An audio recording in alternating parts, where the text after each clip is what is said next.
തെറ്റായ വാർത്ത കൊടുത്ത മറുനാടൻ മലയാളി മാപ്പ് പറയുവാൻ തയ്യാറാവണം.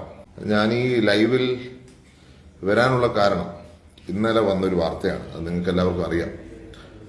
വാക്സിനെ കുറിച്ച് വന്ന വാർത്ത. ഞാനിപ്പോൾ അത് സൂചിപ്പിക്കാൻ മറ്റൊരു കാരണമില്ല. എൻ്റെ പിതാവിൻ്റെ ആരോഗ്യവുമായി ബന്ധപ്പെട്ട് അദ്ദേഹത്തിന് ചികിത്സ നൽകുന്നില്ല എന്ന് പറഞ്ഞാണ് ഒത്തിരി വാർത്തകൾ ഇവിടെ പഠിച്ചു വരികയുണ്ടായി.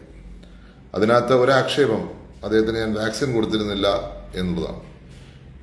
പക്ഷേ എന്തു വേണമെങ്കിലും ആയിക്കോട്ടെ, ഇന്നലത്തെ വാർത്തയുടെ അടിസ്ഥാനത്തിലാണെങ്കിലും അല്ലേലും അദ്ദേഹത്തിന് നന്മ മാത്രമാണ് നമ്മളെപ്പോഴും ഉദ്ദേശിച്ചിരുന്നത്. പക്ഷേ തുടർന്നും എൻ്റെ പിതാവിൻ്റെ മരണത്തെക്കുറിച്ച് ആക്ഷേപം ഉന്നയിക്കുന്ന സാഹചര്യത്തിൽ നിങ്ങൾക്കറിയാം, പല സ്ഥലത്തും വന്ന് അദ്ദേഹത്തിന് മരുന്ന് കൊടുത്തില്ല എന്നും ട്രീറ്റ്മെൻറ്റ് കൊടുത്തില്ല എന്നുള്ള ആക്ഷേപം തുടരുന്ന സാഹചര്യത്തിലാണ് ഞാൻ ഈ വീഡിയോ ഇടാൻ കാരണം.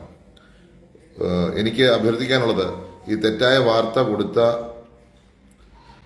വാർത്ത കൊടുത്ത മറുനാടൻ മലയാളി മാപ്പ് പറയുവാൻ തയ്യാറാവണം.